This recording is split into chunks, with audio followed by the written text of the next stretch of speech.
Yeni nesil mutfağa hoş geldiniz arkadaşlar. Artık bu kanalda bir vegan burger tarifi vermenin zamanı gelmişti. Bugün onu yapacağız. Ayrıca illa vegan olmanız da şart değil bu tarifi denemek için. Eti azaltmak istiyor olabilirsiniz. İşte biraz daha sağlıklı beslenmek, daha hafif beslenmek istiyor olabilirsiniz. O yüzden aslında bu burger herkes için. Şimdi içinde ne kullanacağım biraz ondan bahsedeyim. Soya kıyması, soya granülü diye de geçiyor. Ana malzememiz bu. Bunu seçmemin nedeni de aslında biraz daha o et dokusunu yakalamayı kolaylaştırması. Daha o anlamda başarılı buldum. Ama tabii ki sadece soya kıyması değil. İçinde mantar da olacak, nohut da olacak, baharatlar da olacak. Çok zengin, çok besleyici ama dediğim gibi bir anlamda böyle hafif bir burger olacak. Şimdi sizden ricam tarife geçmeden önce lütfen henüz abone olmadıysanız Yeni Nesil Mutfağa abone olmayı unutmayın. Malzeme listesi de her zamanki gibi aşağıda açıklama alanında. Şimdi hazırsanız başlıyoruz. 100 gram soya kıymasını bir kaseye alarak başlıyorum. Yaklaşık 1 kap artı 1/4 kap yapıyor. Küçük boy bir pancarın yarısını ince ince rendeleyip kaba ilave ediyorum. Burger köftemize rengini pancar verecek. Üzerine 2 yemek kaşığı öğütülmüş keten tohumu, 1 yemek kaşığı soya sosu, 1 çay kaşığı tuz, yarım çay kaşığı da karabiber ekliyorum.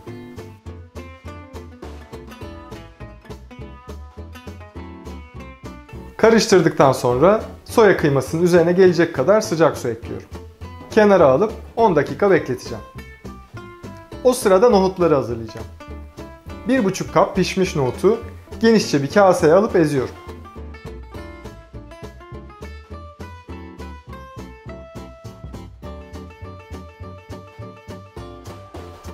Tamamen püre haline getirmeden biraz taneli bırakabilirsiniz. Soya kıyması suyu çekip şişti, kalan suyu süzebilirim. Size gösterebilmek için süzgeci cam bir kasenin üzerine alıp öyle yapacağım.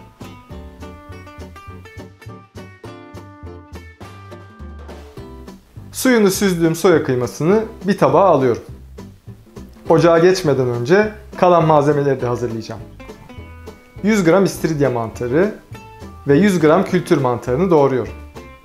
Dilerseniz sadece kültür mantarıyla da yapabilirsiniz. Tavada sotelerken kaybolup gitmemesi için çok fazla ufaltmıyorum. Mantarlar burger köftesine çok güzel bir doku katacak. Son olarak 2 diş de sarımsağı ince ince doğruyorum. Yolu yarıladık. Artık bütün malzemeler elimizin altında. Şimdi ben ufak ufak ocağa geçiyorum. Önce mantarlarla başlayacağım. Sonra nohutu ve soya kıymasını ilave edeceğim.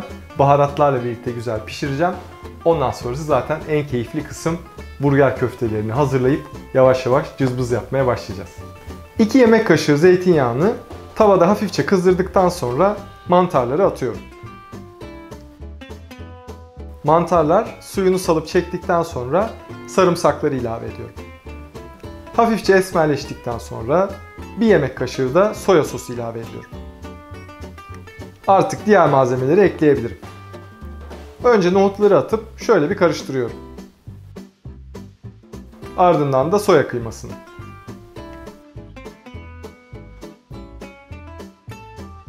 Yarım çay kaşığı sarımsak tozu, yarım çay kaşığı soğan tozu ve 1 yemek kaşığı daha soya sosu ilave edip 2-3 dakika pişiriyorum.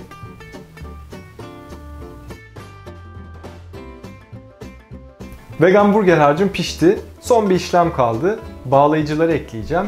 Ne demek bağlayıcı? Aslında harcı bir araya getirecek malzemeler demek. 2 şey kullanıyorum.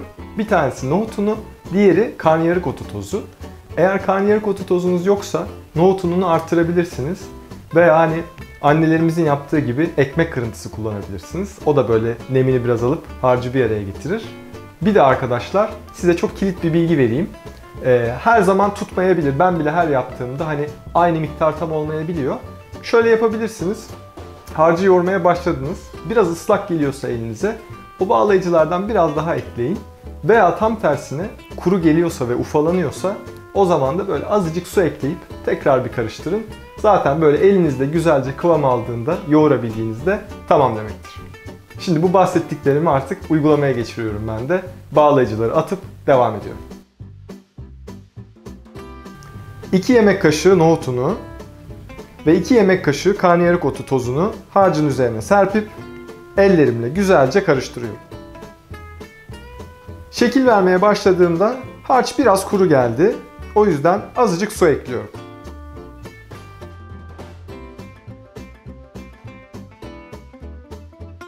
Şimdi tam kıvamını buldu. Burger köftelerimi hazırlayabilirim.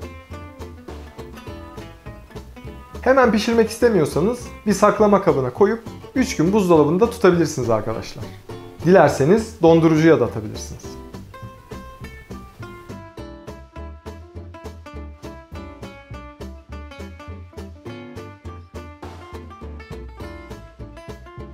Burger köftemi hafifçe yağladığım tavaya alıp orta ateşte pişireceğim. Altı kızarırken içinin de iyice pişmesi için üzerine kapağını kapatıyorum. 2 dakika pişirdikten sonra diğer yüzünü çeviriyorum. Karamelize oluncaya kadar bekleyeceğim.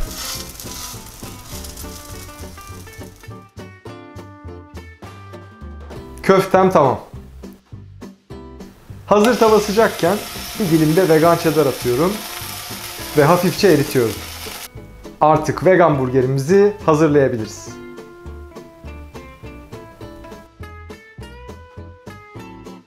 Burger ekmeğinin tabanına biraz sos koyuyorum. Ben sriracha soslu vegan mayonez kullanıyorum ama istediğiniz sosu kullanmakta özgürsünüz arkadaşlar. Ketçap, barbekü sos, nasıl isterseniz. Sosun üzerine marulu, büyükçe bir dilim domatesi ve cheddarlı burger köftemi yerleştiriyorum. Yeter mi? Yetmez. Biraz soğan ve birkaç dilim turşu ekliyorum. Son olarak burger ekmeğinin üstünü de sosluyorum. İşte size muhteşem bir vegan burger arkadaşlar.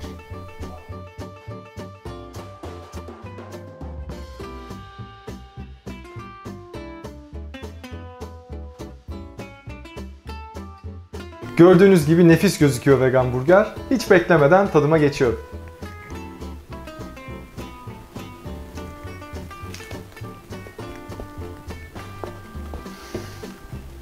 Gerçekten çok güzel. Yani nereden başlayacağımı bilemiyorum. Ya arkadaşlar burger biliyorsunuz hani yani herkesin çok sevdiği, bayıla bayıla yediği böyle zaman zaman da hani özellikle canınız ister ya böyle ekmek arası bir şey alacaksınız, ısıracaksınız. Yani gerçekten çok güzel olmuş.